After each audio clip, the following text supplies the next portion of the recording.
Okay, good evening, everybody. Welcome to the Shoemaker Report.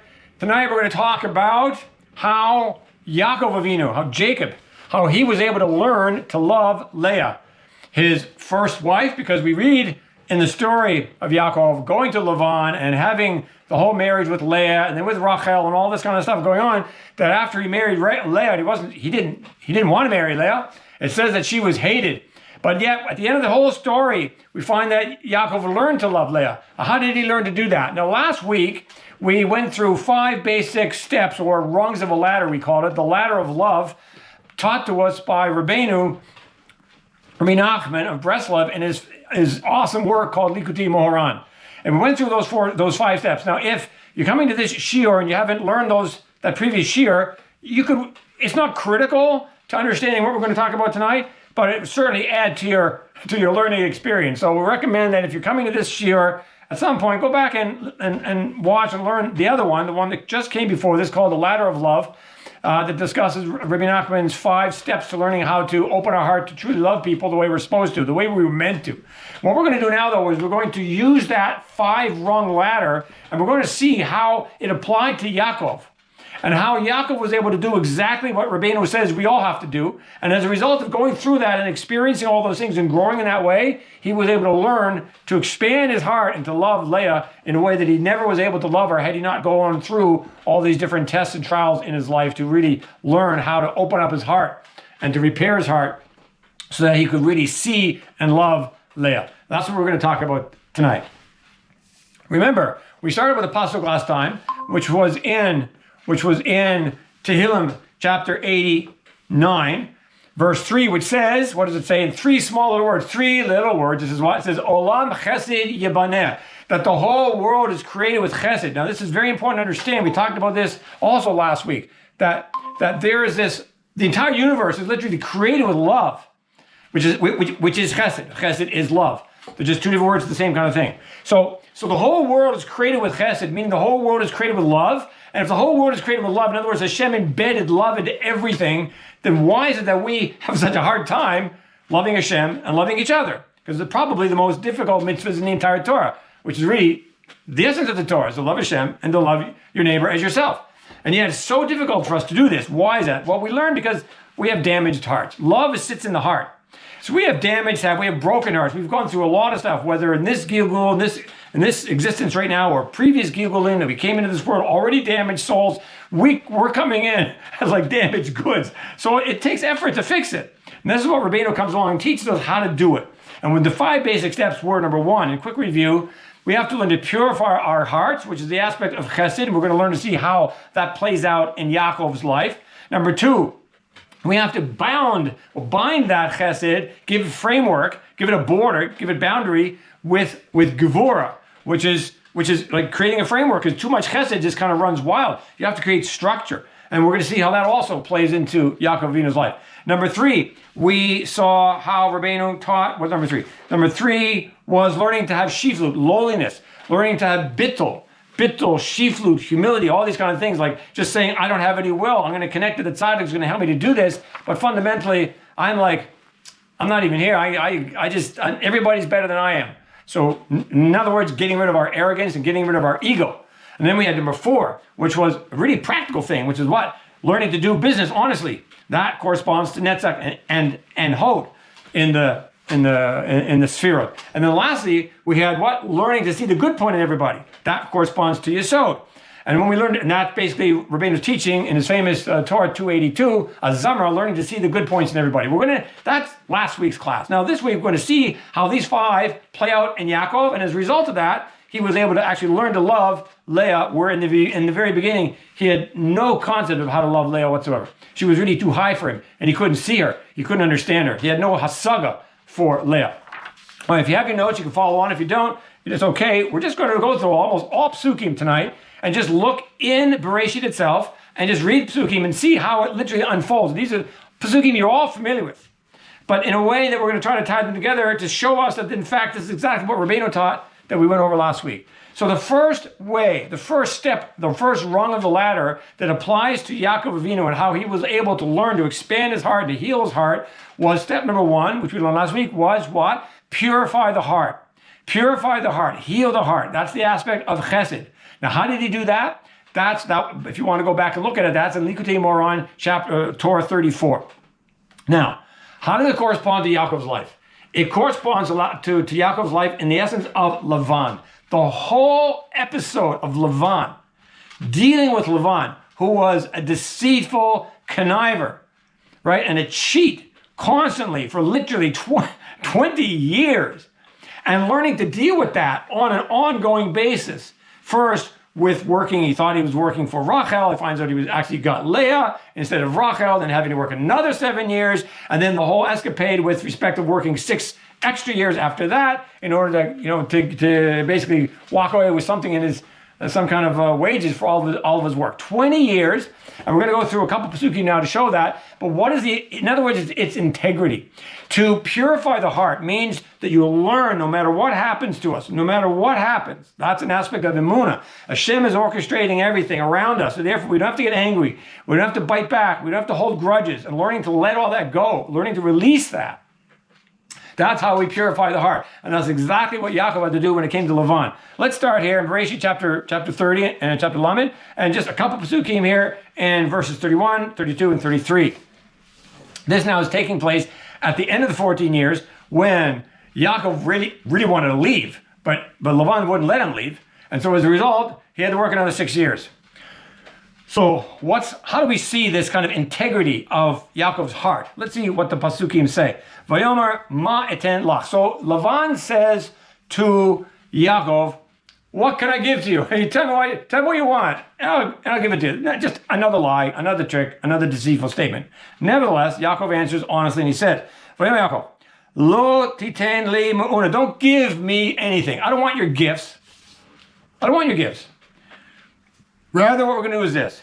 Im ta'aseh li hadavar hazeh. If you do this thing for me, ashuva er'eh sonacha eshmor. I'll go back and I'll become a shepherd again and I'll watch over your flock. This is the plan that Yaakov had.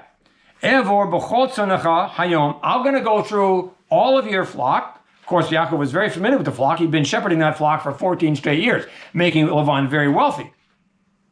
So Yaakov says, I'm going to go through the flock today. Haser misham, and I'm going to remove from there kol se nakud v'talu v'chol se chum b'kasavim v'talu v'nakud b'izim v'haya sachari. Without getting into the detail of all the spotted and the speckled and the striped and the brown, whatever, the whole point was, to keep it simple, is that what was Yaakov doing? He said, listen, I'm going to go into your flock, Lavan, and I'm going to remove away from there all of the weird-looking sheep, basically.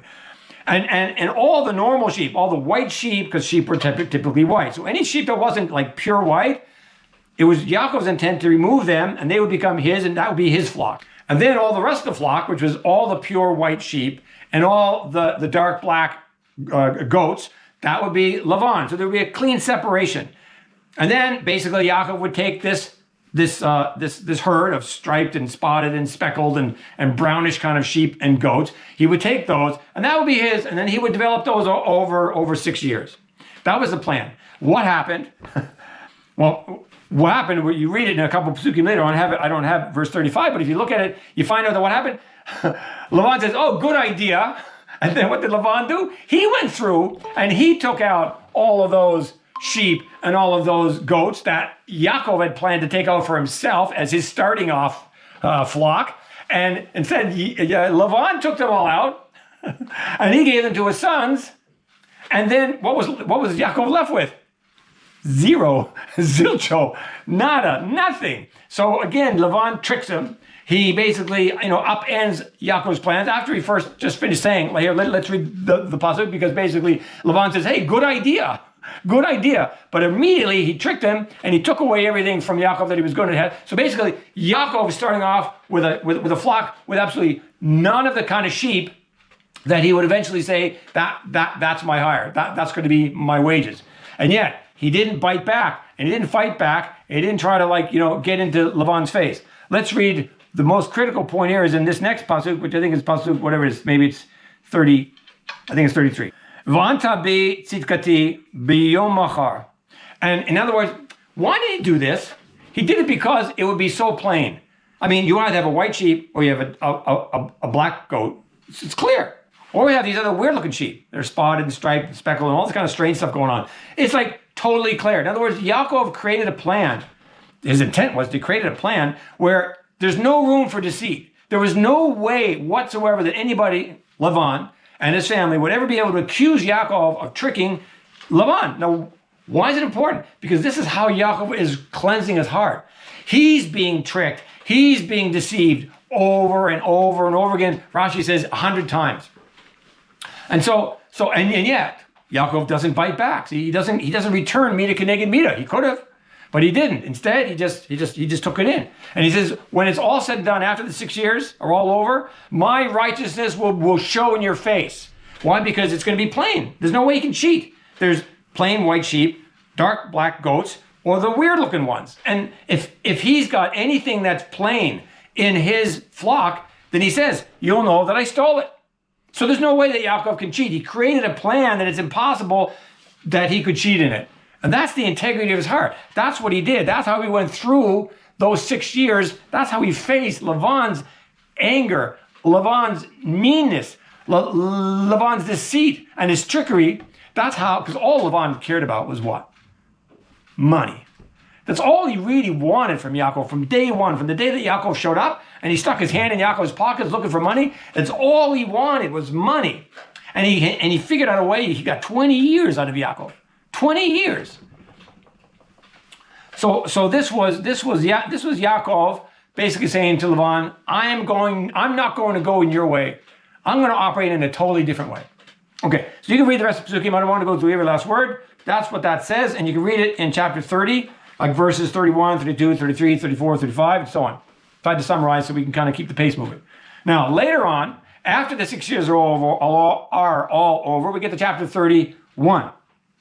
And in chapter 31, Lamed Aleph, verses 5, 6, and 7, we see now meaning Yaakov Avinu, calls out to his wives, to Leah and to Rachel, and he sends messengers, and he says, come out to me in the field, we have to talk, because he didn't want anybody to hear. You talk inside of a room, and there could be the people listening behind the wall. So he said, we're going to go out into the field. There's no microphones like today. Today you go out in the field, it doesn't make a difference. There's still probably spies coming from the satellites still listening to what you got to say. But back then in the old days, you could go out in the field and you could pretty well be sure that your conversation was private. And he tells his wives the following. He says to them, Royani, I see, I understand, I discern, it's obvious to me. Roa anochi et pene avichem ki enenu elai kit mol shil shon. I can see that the way your father behaves toward me is not the way he behaved toward me in the past. No. So what do you mean? He always was a cheat, and he was a conniver, and he was always deceitful. And now basically it's even worse than that. That's what Yaakov was saying to his wives, to Lavan's daughters. But this is his point. Velohe avi haya imadi. He says, the God of my father is with me. And that takes emunah, and that takes tremendous bitachon to realize that I'm not going to play the other guy's game. That's purifying the heart. When we realize that no matter what's happening, it's in Hashem's hands, that I don't have to play the game of others. I'm going to rise above that. Why? Because I trust that Hashem is in charge, and I'm going to do what Hashem says. That requires tremendous bitachon, to do what Hashem says no matter what. Let's go on. Ve'atena yedatem, and you both know, you know that I work so hard for your father. I work with all of my strength for your father. All of my power, all of my strength. I put everything into it. I didn't hold back at all, even though he didn't deserve it. But that's not why I do my work. I don't do my work to try to please somebody else. I do my work to try to please the Ribono Shalom. That's what I'm really working for. And when we understand that, then it changes everything about our heart. Because we're not trying to scheme. This is Yaakov learning not to scheme, because that's in a sense what he had to do, didn't he? He had to scheme. Now, we're not going to get into that whole story, but when he was back home many years before with Esav, and with respect to obtaining the birthright, the bechorah, and also with respect to obtaining the brachas, not that this was wrong. This is Rivka saying you got to do this. His mother saying, yeah, this is what you have to do. She understood through Ruach HaKodesh, but he still had to play that game. And that's not being truly Tom. So it was something that he had to do kind of against his essence. And that all had to be purged out. Even though it was necessary, it had to be done. It had to go. There was a time for it, and now there's a new time. And this new time is, you're no longer going to be Yaakov. You have to ascend to this new level called Yisrael. Yaakov is the one who grabs onto the heel. Yaakov is the one who took, but he bought the birthright from Esav, true. But it's very difficult to say he didn't connive with his father, Yitzhak, in order to obtain the blessings. He did it through his mother's instruction, yes. But still, it is what it is. So now, though, that has to go. In order to become Yisrael, that has to go. That was a part of Yaakov, but not part of Yisrael. So that has to go. And this is what he says. I worked so hard for your father. I didn't hold back at all. I was totally honest the whole time. Vavichem hetel bi vechlif et maskorti aseret monim, which really means not 10 times, but really 100 times. Velo natano elokim lahara imadi. He cheated me and he deceived me and he changed my wages 100 times. But what? Hashem didn't allow him to do me bad. What do you mean Hashem didn't allow him to do me bad? You don't think that changing my wages 100 times is doing me bad? Cheating me over and over and over again for the entire time I was there? And Ya'akov Avinu says Hashem didn't allow him to do me any harm. You see that? That takes real seichel to realize that Hashem is in charge. That's purifying the heart. Now, let's look at the last little bit here relating to the story of Lavan. And now it's Yaakov leaves with his family, with the wives, with the kids, the whole contingent, with the animals, everything that he gained. He leaves, he runs off, and Lavan finds out and chases after him. Now they meet up, and this is this part. This is what's happening here in verse 42. And now Yaakov says to Lavan, after Lavan challenged him and said, "These kids are mine, and the wives are mine, and the stuff is mine, everything is mine." So what did Yaakov say? Listen to these beautiful words. Lulei Elokei Avi, Elokei Avraham, Ufachad Yitzchak Hayali. If it hadn't been for the fact that the God of my father Avraham and the God of my father Yitzchak, the Pachad Yitzchak, he called him the fear of Yaakov, was with me. Ki ata rekam shilachtani et oniv et yigia kapai. All of my labor, all of my hard work would have been nothing. You would have sent me away empty.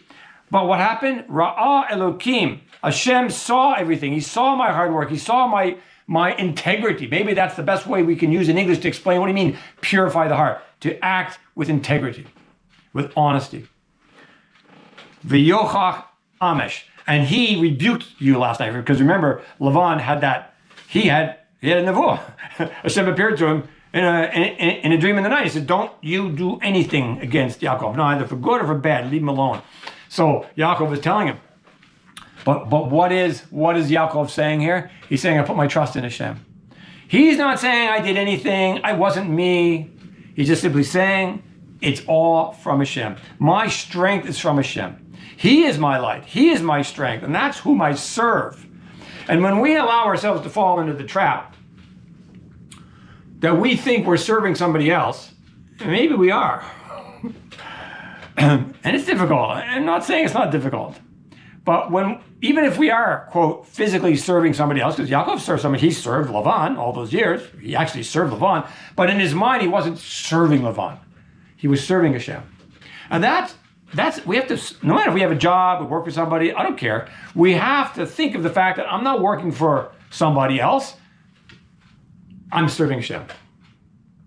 And when we have that as a frame of our mind, then we're able to purify the heart.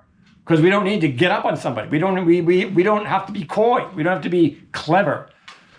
Like the Chacham in Rebbe Nachman's story, the Chacham and the Tam. We don't have to be that. We can learn to be a Tam. And remember, Yaakov is what? Ish Tam. He is a simple, plain person. That's how he's supposed to live. Not all sophisticated and complicated.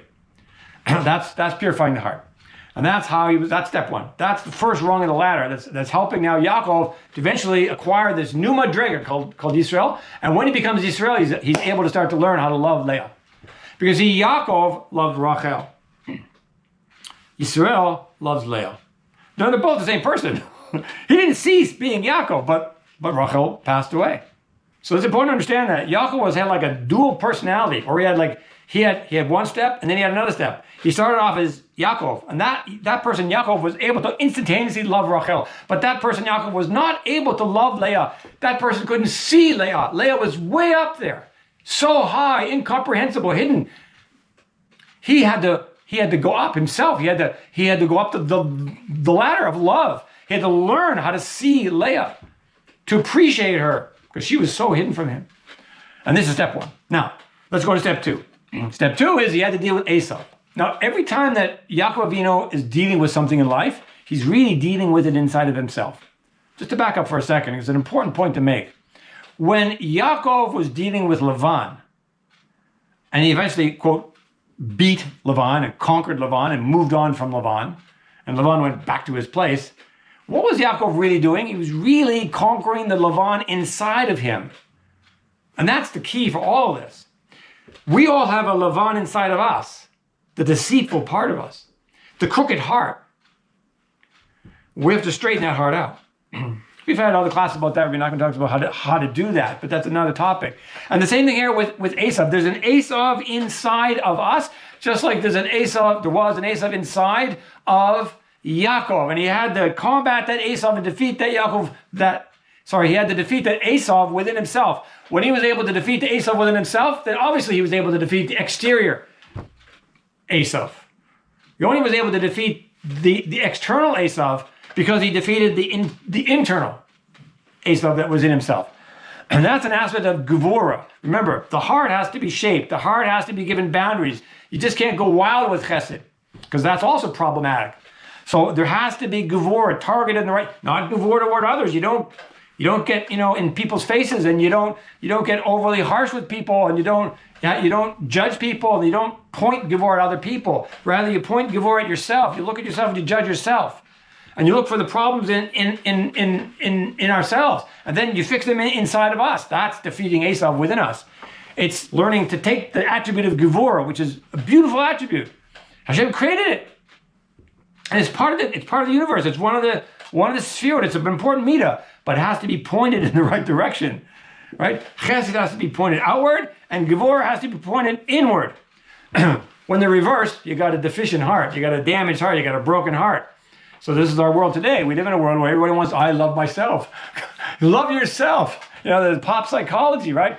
You have to learn to love yourself. Well, that's pointing chesed in the wrong direction.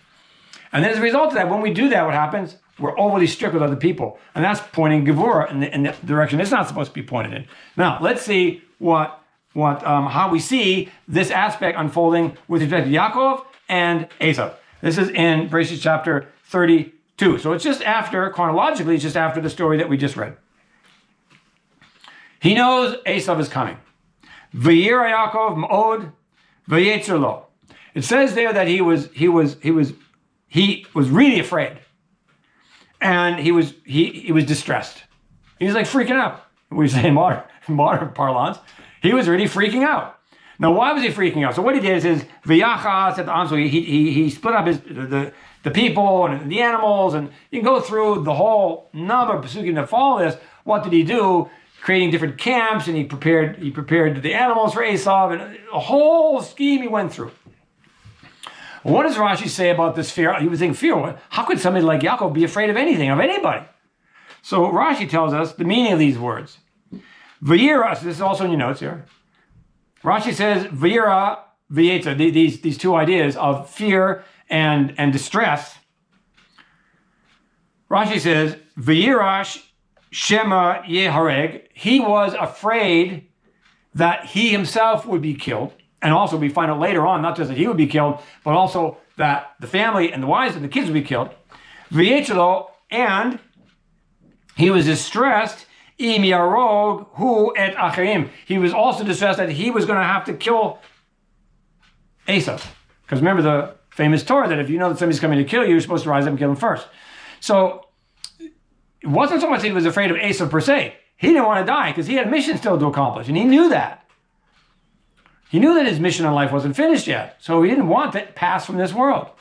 So anyway, either way we look at it, when we talk about fear, yirah, that's yirah. That's what we're saying. You have to have yirah that binds or bounds, provides a border around chesed. The two of them have to go together. And then when they do, you have this thing called tiferet. But there has to be yirah. And this is where it comes in. And it comes in right at the moment when he's ready to confront Esav. So it's obvious what's happening here. Now, let's go on to Breslov chapter 32 and verse 10. This is now when he is all by himself and he's praying to Hashem. This is his prayer that he makes to Hashem before he encounters Esav. V'yomer Yaakov, this is what he says. Elokei Avi, Avraham, Elokei Avi Yitzhak. He prays to God, the God of his father Avraham, and the God of his father Yitzhak. Adonai, ha'omer elai, shuv l'artzecha, u'lemoladecha, ve'etiva imach. You're the one that told me to come back here, he says to Hashem. You told me to come back. You told me to come back to the place of my birth. You told me to come back, and you told me that you'll do well. You'll work things out for me. You'll do well for me. This is the key right here. Katonti mikol hachasidim umikol haemet asher asita et avdecha. Why does he say Katonti mikol hachasidim? And why am I saying here in the Shiur that this relates to gevurah? He just said, I'm small in chesed. This thing called chesed, I don't even have it. What am I? I'm puny in chesed. I have no love. Why does he say it? Because we learned last week, go back and learn the class if you hadn't, Rebbe Nachman says in Likutei Moharan Tinyana, part 2, Torah 4, that what does this aspect of gevurah have to do? It has to bind chesed. None of us can. We cannot handle chesed. There's this old famous line, you can't handle the truth. I forget what movie it was when I used to watch movies, but you can't handle the truth. But it's like that. It's like, you can't handle chesed. That's what Hashem says to all of us. And in a sense, we can't. It's too much. It'll blow us apart. This is what we talked about last week. So what does gevurah have to do? It has to say, wait a second, too much chesed, I can't handle it, Hashem. So I just need to be small in chesed. And when we are willing to admit that we can be small in chesed, bind it with gevurah, realize we're small in chesed. Don't try to say, oh, look at me. No, acknowledge the fact with humility that katonti mikol hachasidim. I'm small. I've been made small with respect to chesed, with respect to love.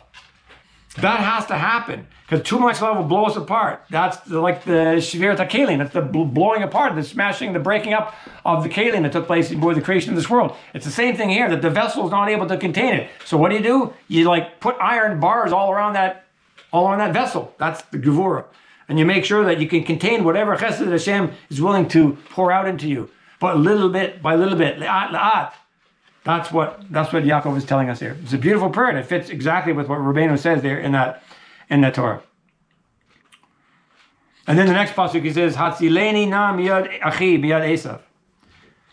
And he says, "I can't do this. I can't say this. If there's any gevurah here, Hashem, it's got to come from you. My gevurah is not to fight Esav. I'm not going to fight Esav. I don't want to fight Esav. I just want to fight the Esav inside me. And Father Hashem, you're the ones to take care of that, not me. You take care of Esav." That's why he says, "Hatzileni na." You save me from my brother, from Esav. I can't do this. And that's pointing the gevurah toward himself. That's the way he's able to, again, learn how to contain and how to slowly grow in this attribute of chesed, which is love, in his own heart. But le'at, le'at. Now let's drop down to chapter 33, Lamed Gimel in Bereshit, verse 10. When he finally encounters Esav, and you know the whole story, Esav runs at him, he kisses him. There's a machloket, did you kiss him, did you bite him? We're not going to go into that. Rabbi Shimon says you kissed him. Anyway, he says, Vayomer Yaakov. What does he say to Esav? He wanted to give him all those gifts, all the animals, all the presents that he brought for Esav. And Esav said, I want it. So he had to beg him, no, take it. He said, I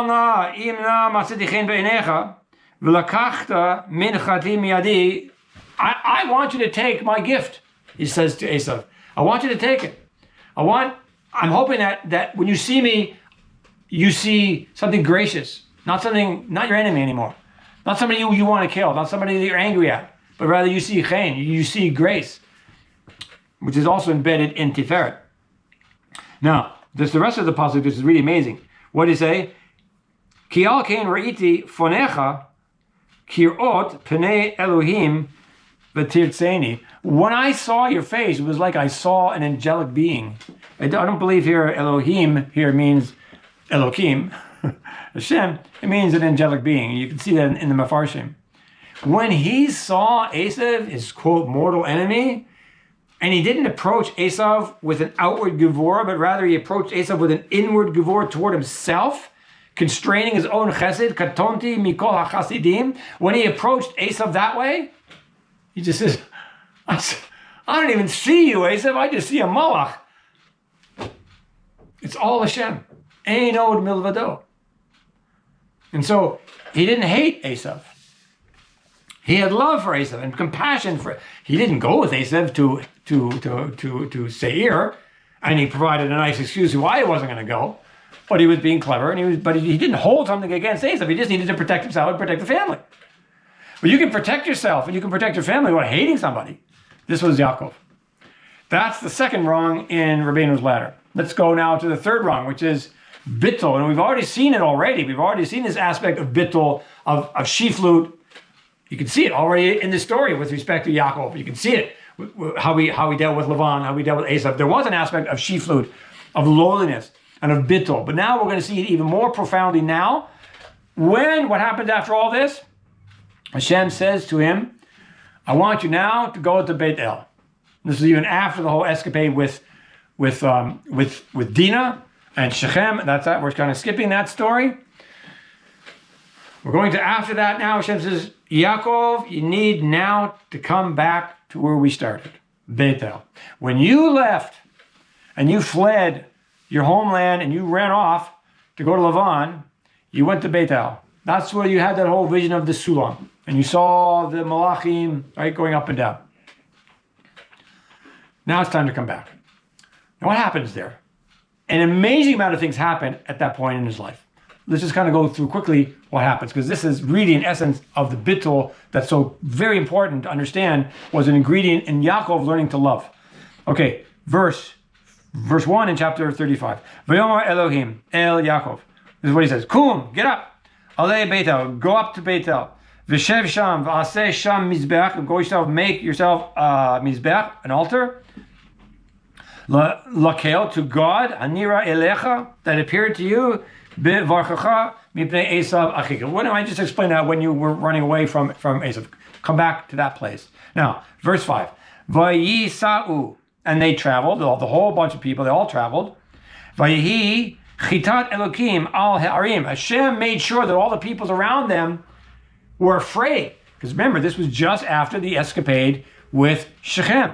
And what happened? Shem and Leah went around the city and killed everybody. So everybody, the whole country was like, I can't say it, but like really angry at Yaakov and his family.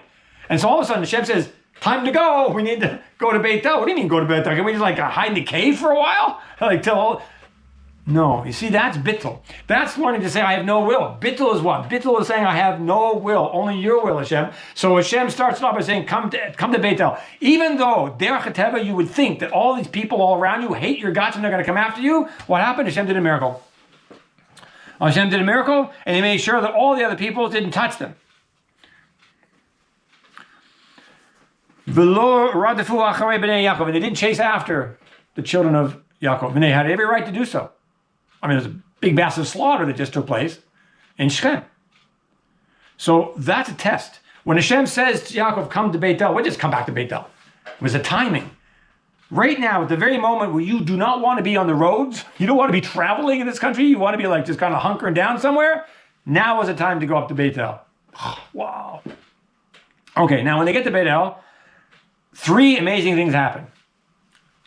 First one is in verse 8. V'tamot Devorah, meneket Rivka, v'tikaver mitachat lebeit-el, tachat alon, v'yikra shmo alon b'chut. So, first of all, this woman, Devorah, was Rivka's nurse. So she was a very old woman by this time. And she was with Yaakov's continued. There's a machloket exactly, I think Rashi and Ramban, exactly how she got there, but we don't need to go there. The point was that she was with that party at that time, and she passed away. Now, why do we care that Devorah passed away? First of all, this is an aspect of Yaakov letting go of his entire past. Remember, he himself also is very old at this point. I have to do the calculation, but he might be close to 90 by this time. So he's also very old, and Devorah was whatever she was. She was in her hundreds. So she was a very old lady, but she knew Yaakov's whole life. Because she was Rivka, she was Yaakov's mother's nursemaid. So Yaakov knew this woman his entire life. You know, when I was a young boy growing up in Canada, we had this maid, not a maid, but she was really like a second mother to me. She came to the house every single Thursday. Her name was Linda. And she came every single Thursday to help my mother clean the house, bake food, bread, whatever, and take care of me and my two brothers. Literally, from the moment I was born, before I even had any seichel whatsoever, she was in the house every single Thursday of my entire life until probably I moved away and went to university. So who is this woman? Who is Linda to me today? She's like my second mother. And I only knew her once a week. So this is, because she basically helped raise me. She had no relation. She wasn't physically related to me at all. She was a black woman. I'm not black. But she's a wonderful, beautiful woman. She's now passed away from this world. But the point is that that's like Yaakov and Gevurah. This woman that he knew his whole life, she's gone. That's bitul. You have to let go. You have to let go. And then what happened? Well, first of all, we find out that the place he called was Alon Bachut.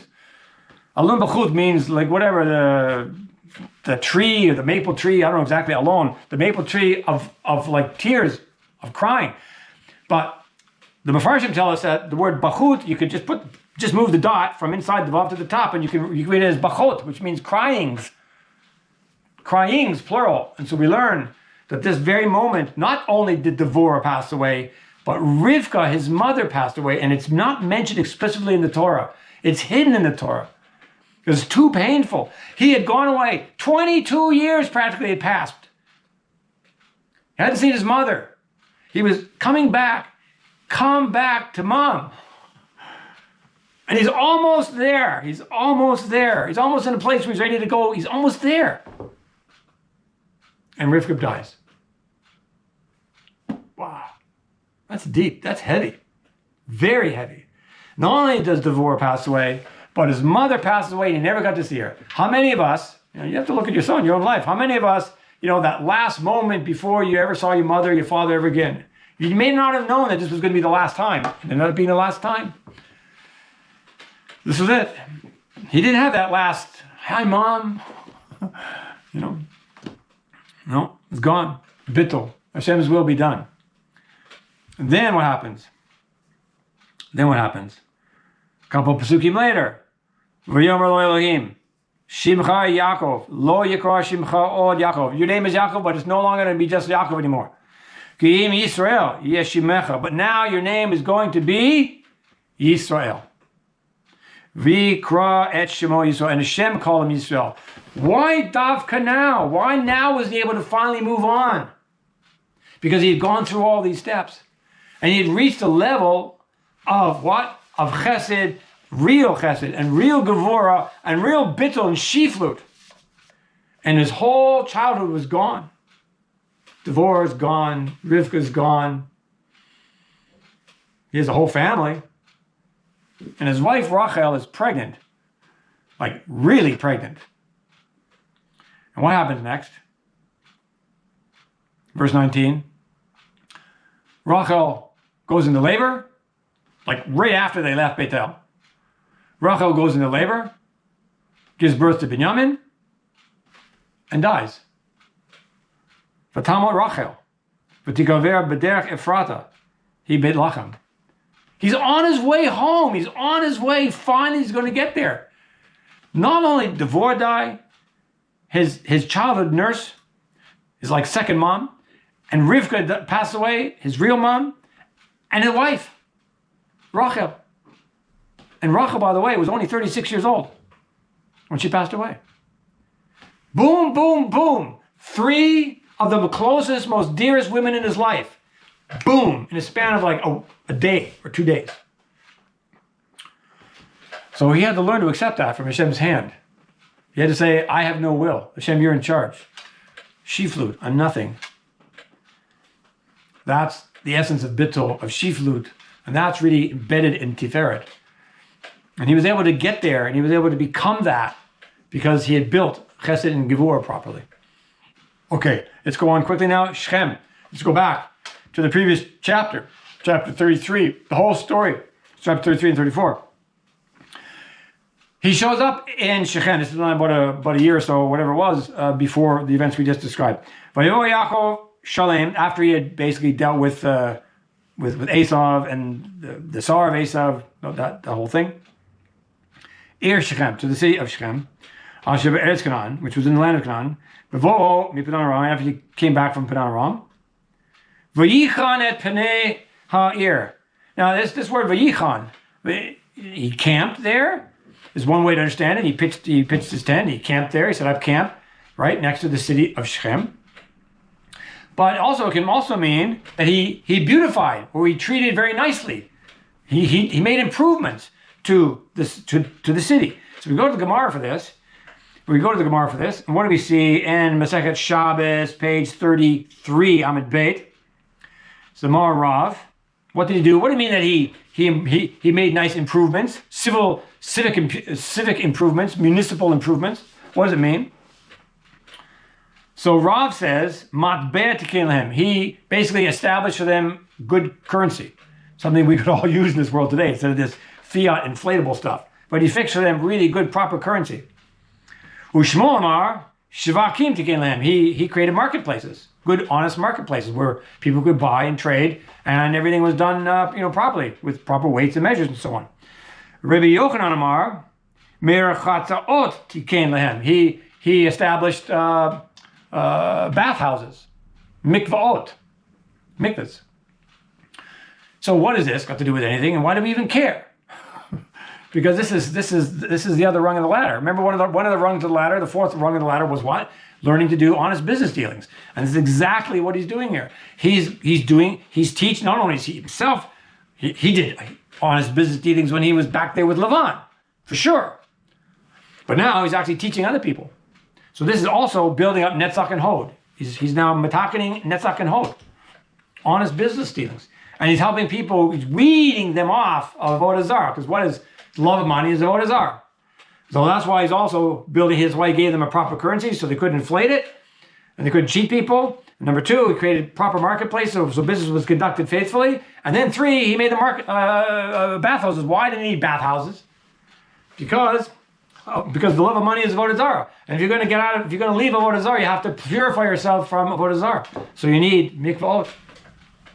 So this is what Yaakov was doing. That's step 4, and we see that that's building up more of his love, and finally we see it ultimately in his love for Leah herself. Because remember, let's read it now. This is now step 5. He had to see the good points. He had to learn to see the good points in Leah. Now it took him a long time to understand, and there's an article we just wrote about that on our website, which has to do with seeing Leah, how he learned to basically see Leah's good points over time. It took time. It had to sink in slowly. And that's really the best way we learn, right? When we take things in slowly. But in the very beginning, after he married Leah, he didn't want to marry Leah, but he found out it was Leah in the morning. What happened? Vayar Adonai, ki snua Leah, v'yiftach et rachma v'rachel akarad. We're going way back in time to the time when he was supposed to have married Rachel, but he didn't. He married Leah because of Lavan's scheming. And the pasuk says, Hashem saw that she was hated. So you want to soften it because you don't like the word hate. You want to say, didn't really hate her, he just loved her less. I get it. But the pasuk says he hated her. However, the Torah touches that up over. Hashem wants us to understand that it certainly was not an admirable quality. And that's where he started with Leah. With Rachel, the moment he saw Rachel at the well, he loved Rachel. He didn't have to work on it. It was natural. Because why? Because he was Yaakov. And Yaakov fit Rachel. But who was supposed to marry Leah? Esav was supposed to marry her. Remember that? But Esav didn't make the right choices in life. And that's what Leah prayed about over and over and over again. Don't let me marry Esav, the Rasha. So because Esav was supposed to have married Leah but didn't, somebody had to. And that fell upon Yaakov. That's how he ended up marrying Leah. It was Hashem working it out. But remember, Esav was 1,000 times greater than Yaakov. That's why he was able to marry Leah. If Esav had made the right choices, he wouldn't have to have worked for 22 years to reach the level to see Leah, to love Leah. He was there already. Esav was at that level. He was much greater than Yaakov. Yaakov was down here at the level of Rachel. Instantaneous love. He couldn't see Leah at all. Leah was for Esav, but Esav became a Rasha. So Leah became, in a sense, a widow before she married. So it devolved upon Yaakov. That's why Yaakov couldn't see Leah. He wasn't destined for Leah in the beginning. Esav was. He had to step in the gap, and it took him 22 years to climb that ladder, to become that great that he could finally be Leah's zivug. But in the beginning, he had no concept of her. That's why he hated her. Now, at the very end of the whole story, we'll finish here. In chapter 49, Yaakov was on his deathbed. And he's basically there. Yosef comes. And Yosef has got a taina against his father. Why didn't you bury Rachel in the cave? Why did you bury her on the road? That wasn't nice. That wasn't proper. Why did you bury my mother, the love of your life? Why didn't you put her in the cave, Ma'amata Machpelah? Why didn't you put her there with the Avod? And put her there with Rivka, put her there with Sarah? Why stuck her out here on the road? It really hurt Yosef a lot. Now, we're not going to go into the whole question of why he did it, but it should be obvious why he did it, because that's what Rachel does. Rachel cries. She cried her entire life for Leah and for Yaakov, and she continues to cry now. For the past 3,000 plus years, she's crying for her children. By the way, that's why, in part, we get up in the middle of the night for Tikkun Chatzot, because we want to be with Rachel in her pain and agony. How can we abandon Rachel? Seriously, how can we abandon her every single night? I don't want to go off of that, but just think about it, will you please? Okay, now, at the end of the whole thing, what does he say? He says, listen to this.